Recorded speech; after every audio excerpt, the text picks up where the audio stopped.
एक सवाल होगा, 2 सवाल छोटे-छोटे मैं क्लब कर दूँगा। एक तो मेटल्स में देख रहे हैं कि अच्छी चमक आ रही है। कुछ आंकड़े भी अच्छे आ रहे हैं और कुछ मेटल के जो प्राइसेज़ ऊपर जा रहे हैं, वो सपोर्ट कर रहे हैं। तो आपको ये मेटल में क्या ये स्ट्रक्चरल चेंज दिख रहा है? क्या ये सस्टेन करेगी तेज़ी? और दूसरी चीज़, पीएसयूज़ में भी हम देख रहे हैं कि फिर से एक रिन्यूड इंटरेस्ट है। उसमें कहाँ पर आपको वैल्यूएशन कम्फर्ट अभी भी दिख रहा है? Metals is more link to global commodity cycle और साइकिल इतना सपोर्टिव नहीं है, लेकिन मेटल के सप्लाई में डिसरप्शंस हो रहे हैं और थोड़ा सा सपोर्ट चाइना की ग्रोथ से भी आ रहा है, क्योंकि पिछले 2 साल से चाइना का जो स्लो डाउन हो रहा था तो मेटल्स का डिमांड इतना नहीं बढ़ रहा था। लेकिन अब लग रहा है कि चाइना भी धीरे धीरे करके ग्रोथ पाथ पे वापस आ रहा है।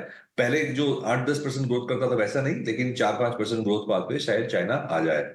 तो एक बहुत ही लो लेवल से बाउंस हो रहा है मेटल्स का, तो maybe it can continue for some time. तो एक आई वुड से एक टैक्टिकल या तो ट्रेडिंग काइंड ऑफ सिचुएशन है मेटल्स सेक्टर में।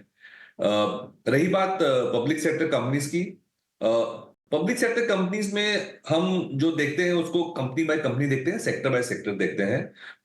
मैं ये बिलीव नहीं करता कि सारे पीएसयूज को एक ही तरह से देखा जाए, क्योंकि हर बिजनेस अलग है।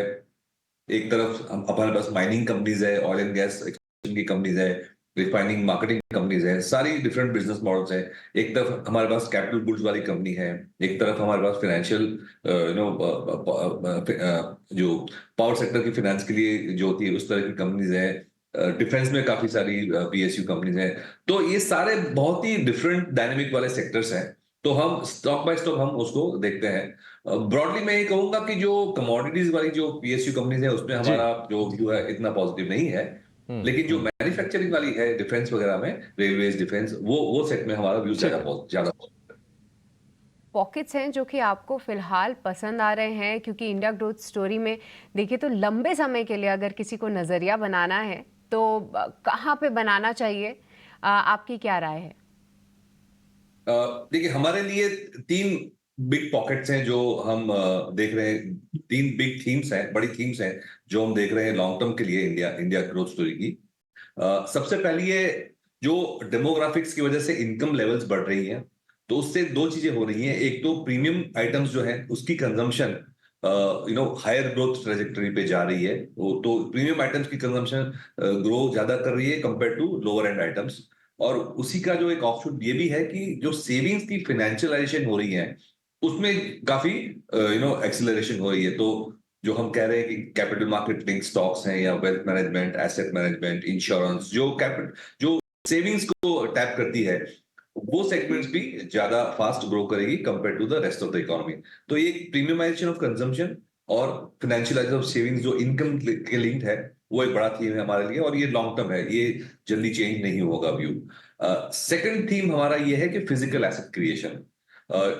हम मैन्युफैक्चरिंग, इंफ्रास्ट्रक्चर और रियल एस्टेट में अगर इन्वेस्ट नहीं करेंगे तो 7% जो इकोनॉमिक ग्रोथ हम टारगेट कर रहे हैं वो नहीं हो पाएगा। क्योंकि अभी तक जो हमारा सपोर्ट था वो मोस्टली कंजम्पशन का था और गवर्नमेंट स्पेंडिंग का था। लेकिन ये 5-5.5% जीडीपी ग्रोथ के लिए ठीक है, बट 7 या 8% जीडीपी ग्रोथ रेट करना है तो it has to come from physical asset creation. और अच्छी बात यह है कि गवर्नमेंट का भी फोकस यहीं पे है, इंफ्रास्ट्रक्चर पे है, लोकल मैन्युफैक्चरिंग एनकरेज करने के लिए है। Real estate sector also is doing well. Government की जो डिफेंस में स्पेंडिंग है, रोड्स में स्पेंडिंग है, रेलवे में स्पेंडिंग है, वो भी अच्छी तरह से चल रही है।